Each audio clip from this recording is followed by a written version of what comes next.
ang I am Katoto channel.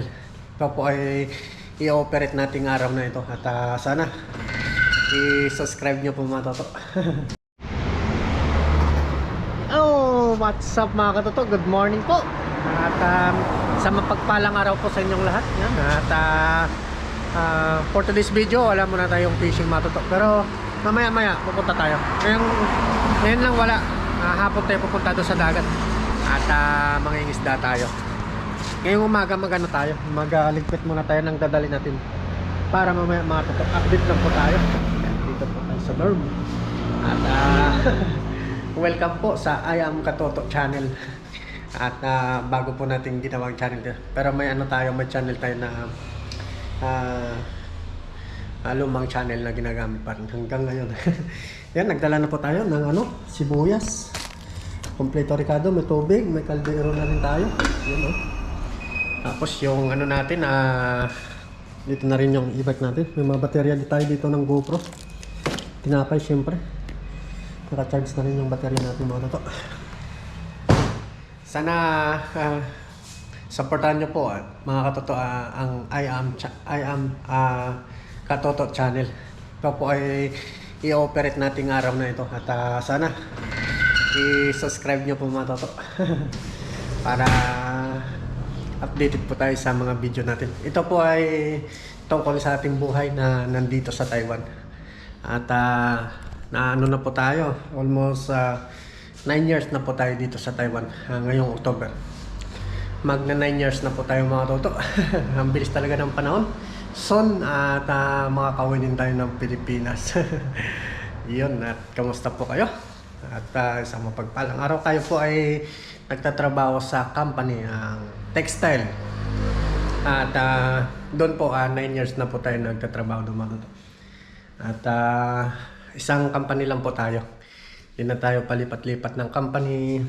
At kasi nagustuhan naman ng yung performance natin sa pagtatrabaho dito sa company. At ayun nga, tuloy-tuloy yung natin, yung pagtatrabaho doon sa sa textile na kung saan simula dumating tayo dito 2017. Ngayon na 2025 na matoto. Talagang mabilis po ang panahon.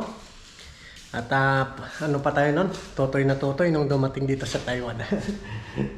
Hindi natin nakalain na maging tayo dito, maging vlogger. Siyempre, nandyan na rin po yung natin channel na isa, pa-visit po, Toto TV. Yun. Doon po yung mga fishing natin sa dagat. Dagat lang po talaga mga toto yung fishing natin. Catch and cook, yung mga ganun. At siyempre, sa pag-uwi natin sa Pilipinas, dala-dala po natin yung mga toto. At kwento muna natin yung ating buhay dito sa I am Katoto channel. At palagi po nating uploadan ito mga toto para updated po tayo sa aking buhay dito sa Taiwan. Yun, sana pa-subscribe po mga toto para unti-unti natin mapalaki itong channel na to. At siyempre marami tayong matutulungan sa ating channel pag na ito. Pag nag-grow ito mga toto, at kung sakaling lalaki man ito, at kakayanin po natin na palakihin ito sa abot ng ating makakaya. Siyempre katulong na rin yung mga kasama natin dito sa I am Katoto channel. Salamat po sa inyo mga toto. At yan lang muna natin, short video lang muna, short time lang muna natin to mga toto. Sana abangan nyo po mga toto. Maraming salamat po sa inyo sa inyong patuloy ng pagsuporta. Ako po I am Katoto channel. At ito po yung natin na bagong account sa YouTube channel. Maraming salamat po sa inyo mga toto. And see you po sa next vlog natin. Let's go!